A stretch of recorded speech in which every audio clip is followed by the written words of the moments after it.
Les jeunes qui espèrent se trouver un emploi d'été devront redoubler d'efforts. Le contexte économique incertain et les offres d'emploi étudiants se font plus rares qu'avant.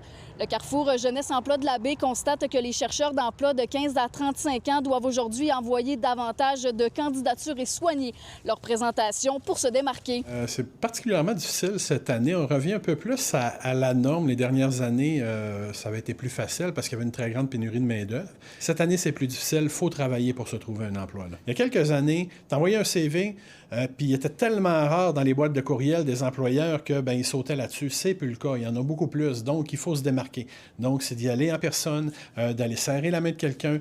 Et ça, c'est quelque chose qu'on constate, par contre, chez les jeunes des dernières années. Ils sont beaucoup moins habitués au contact téléphonique ou au contact en vrai, étant donné qu'ils sont beaucoup dans la communication sur les réseaux sociaux.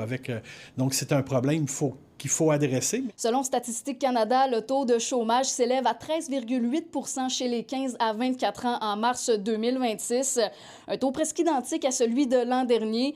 Au Québec, il se situe autour de 7,9 % pour les 15 à 29 ans, mais grimpe à plus de 11 % chez les jeunes, selon l'Institut de la statistique du Québec. Le taux de chômage, par contre, ne représente pas les jeunes qui sont à la recherche qui sont aux études. De plus en plus, les jeunes veulent travailler pendant leurs études. On parlait de jeunes au secondaire, que c'est presque 80 % des jeunes qui ont un emploi en même temps. Je pense que les jeunes sont travaillants, mais ils n'ont pas le même rapport à l'emploi qu'on pouvait l'avoir à la génération précédente. Ils veulent avoir un équilibre de vie un peu plus, ce qui, je pense, est sain. En même temps, par contre, il ne faut pas aller dans les extrêmes, mais il n'est jamais trop tard pour appliquer. C'est de surveiller les sites, d'aller voir aussi les endroits que l'on aime. Des fois, c'est pas affiché. Allez sur les sites d'emploi, sur Emploi Québec. Sinon, vous pouvez venir nous voir, puis on peut vous aider à trouver le marché de l'emploi caché, puis vous montrer à quel endroit vous pouvez chercher ces emplois-là. Malgré les défis, les opportunités demeurent dans les secteurs saisonniers, rappelle le Carrefour Jeunesse Emploi, notamment dans les camps de jour ou encore les services municipaux, à condition d'être proactif et flexible. À Saguenay, Sarah-Léa Bouchard pour Nouveau Info.